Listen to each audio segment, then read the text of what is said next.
The words hit me like a door slamming in the dark. "You're ungrateful! Get out and never come back!"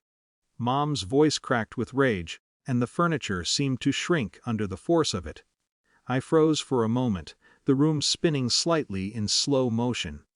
My chest tightened, my stomach sank, and all I could do was look at her, and then at Dad, who stayed silent, as if the floor itself had swallowed him. I didn't argue. I didn't defend myself. I just turned, picked up my bag from the chair, and walked out. The key clicked behind me. The night air was sharp, frost had begun to settle on the edges of the driveway. Each step on the gravel felt like both escape and exile. I didn't glance back. Words can be meaningless, I thought. Or maybe I had already said enough in the silence of my absence. The first days were surreal. The apartment I rented was small and bare, but it smelled like my own decisions. Grocery receipts, the hum of the heater, the drip of the shower, mundane things became markers of independence.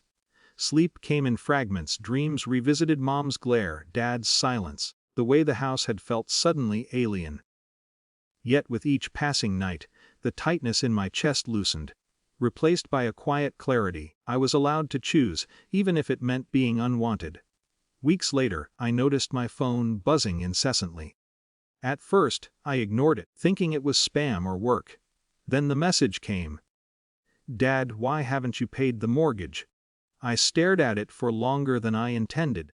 The words were simple, practical, but they carried the weight of authority I hadn't felt in weeks. The mortgage, something I had thought irrelevant to my departure, a detail I had believed I'd left behind with my mother's fury. I typed slowly.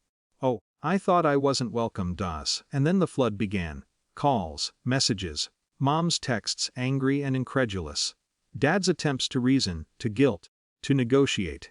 Even my brother chimed in, his tone trying to mask irritation with concern. But I stayed quiet, reading everything without immediate reply, letting the tension swell in the background.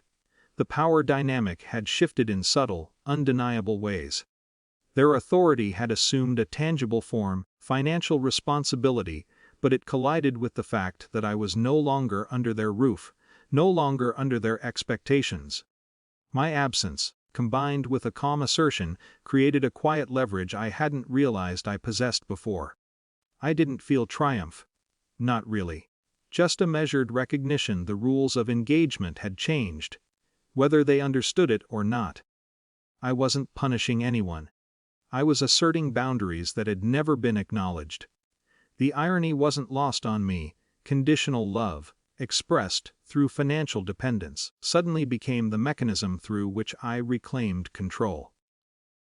Even as their texts multiplied, their tones growing frantic and occasionally pleading, I remained composed. I began to see patterns: Mom's quickness to anger, Dad's passive compliance turning into overcompensation, my brother's nervous attempts to mediate. I watched silently, detached, noticing how their expectations had underestimated me, how easily leverage could be rebalanced when calm clarity was introduced. A week later, I made a plan.